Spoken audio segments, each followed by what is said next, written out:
فالمثل اكو في المثل العربي: الوجود الناقص خير من العدم المحض. يعني الانسان حي يكون بس اطرافه مقطوعه كلها احسن مما يكون ميت. الوجود الناقص حتى الواحد يكون شلل مثلا احسن مما ما يكون اصلا يكون ميت مثلا. فالواحد عين ما عنده، اثنين عيونه، دار الامر انه يا عيونه تروح يا حياته تروح، قطعا يفضل انه يكون حي. الوجود الناقص كل مكان في كل شيء الانسان عنده في الدار متهالكه احسن مما ما عنده اصلا دار. الوجود الناقص هاي قاعده عقلائيه في كل شيء وارد، مو فقط في الحياه، حتى في المستلزمات. انسان عنده في صايه مشكشقه احسن ما عنده صايه اصلا كل. هاي القاعده تجري الا في العلم. العلم الوجود الناقص فيه أضر من العدم المحض. الإنسان لما ما عنده علم أخيرا يضيع. أما لما عنده علم شوية علم مو كامل هذا يضيع الأمة كلها، مو بس هو يضيع. دارس لك كلمتين جلس بين الناس قاضية، هاي عبارة أمير المؤمنين. روحوا شوفوا أمير المؤمنين يقول توها ما مغترف غرفة عدل يجلس بين الناس. أمير المؤمنين يقول هذا الإنسان أبغض الخلائق إلى الله. لا مو شر، هاي تعبير أمير المؤمنين. إن أبغض الخلائق إلى الله رجلان: رجل قمش جهلا موضع في جهال الأمة. يقول كذا، يقول ما ملتوي بعده جلس بين الناس قاضيا، ضامن أنه يريد يعالج مشاكل الناس. وما يدري هو الإنسان إذا ما درس الطب زين صحيح، أنت شايف له بتعلم في كم قاعدة في حالات القلب ما يصير هذا يعطي دواء يقتل الناس هذا حتى لو دارس. فمثلا دراسة الطب مثلا تحتاج إلى 10 سنوات مثلا، قلب مثلا صحيح، لازم أول يدرس مقدمات وبعدين يدرس. هذا درس له 3-4 سنوات. هذا يمكن في حالات يقدر عليها يعالجها، كثير من الحالات تفريط. هذا مجازفة، أنت ما دارس ما ضابطها عدل. الواحد يقول على كل حال، فالواحد العادي كان جاي للنجف حتى يدرس، كان قايل أنا عندي عزيمة مهمة جاي أدرس للنجف، أدرس حتى أصير مجتهد ولو الشغلة تطول سنتين. مكلف نفسه أنا. دارس لك كم كلمة وصاير انطباع راسخ. هذه الانطباعات الراسخة تقودكم والله مو إلى انحراف متر ولا 1000 متر، تأخذ بكم بعيدا جدا. فأنتم الآن في كارثة إلى أن تضبطوها. الباكج هذا كلمة إنجليزية، الباكج تمسكوه عدل ذاك الوقت. إذا أخطأتهم أن الله يعطيكم ثواب. بس وين الإنسان متى يصير مجتهد؟ أيها الناس اعلموا، هذا كلام أمير المؤمنين خطة الوسيلة، أنه إنما هلك الذين من قبلكم بالتكلف.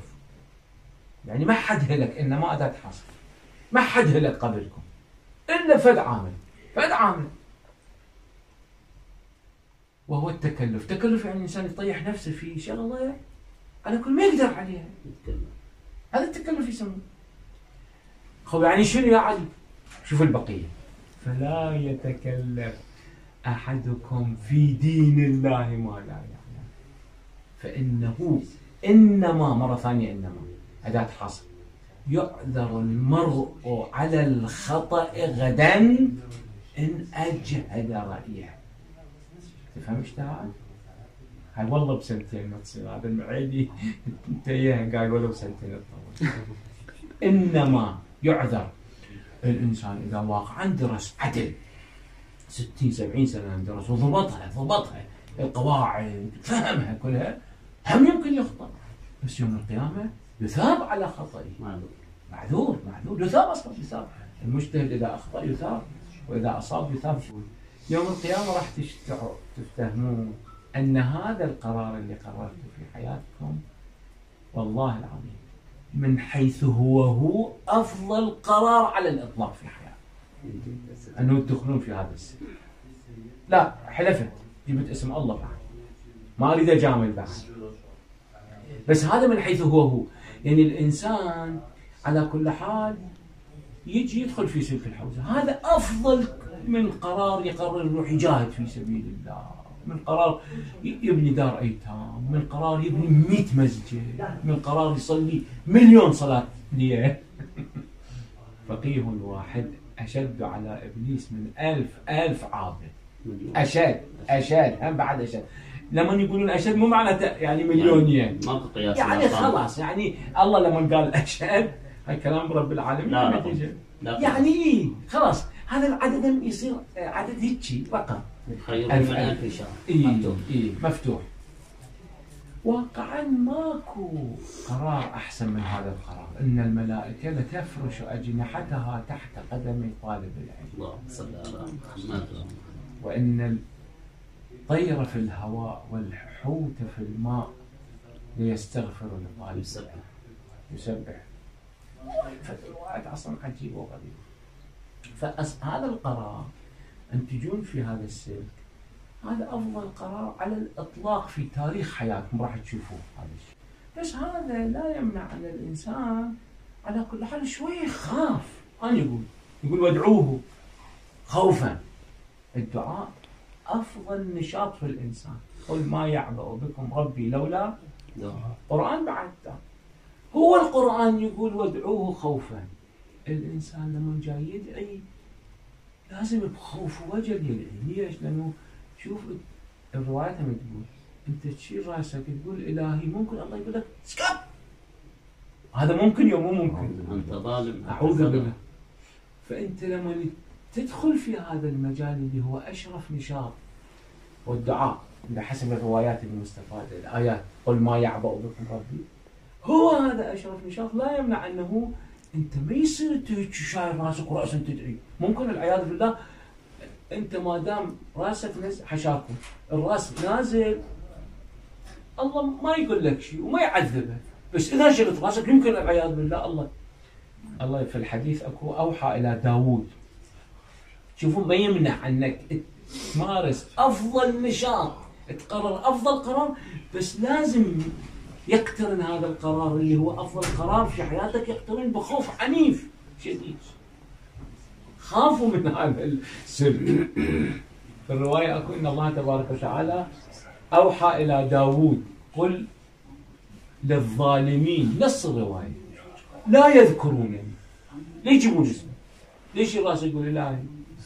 فإنه حق علي من ذكرني ذكرته، اذكروني أذكرهم، وإنه حق علي إذا ذكروني أن ألعنه.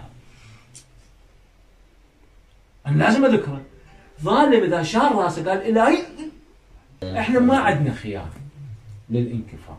مثل فد واحد عايش عيشة تعيسة، مخدرات، يشرب مخدرات، يأذي أهله، فيقول أحسن شيء أنتحر. ماكو يتشي فيها، ماكو يتشي فيها.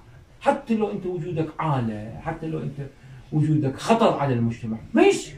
هذا الخيار ما موجود. الله ما منطي أنه أن الإنسان ينكفئ يخرج من هذا السلك، هذا الخيار أصلا ما موجود. فالخوف لا يعني أنك انسحب، لأنه ما عندك مجال للانسحاب، الله ما يسمح لك. هذا الخيار الله ما مخليه لك.